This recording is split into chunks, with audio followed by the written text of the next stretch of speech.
Les pirates ont de beaux jours devant eux.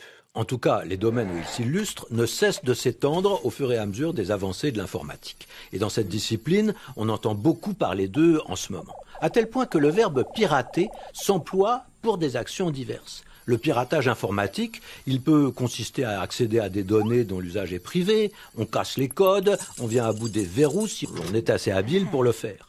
Mais on peut également pirater un film, se l'approprier sans payer. Et le mot s'emploie à propos du téléchargement illégal. Et puis on pirate une adresse électronique quand on en prend le contrôle et qu'on répond à la place de son propriétaire.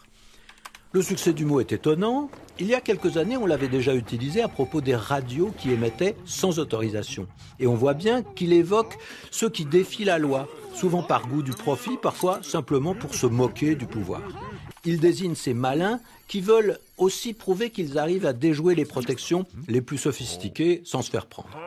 Alors cette ambiguïté, elle joue aussi pour les pirates de jadis, les écumeurs des mers qui s'emparaient des bateaux, le capitaine à la jambe de bois et à l'anneau dans l'oreille, le marin au turban et au sabre d'abordage.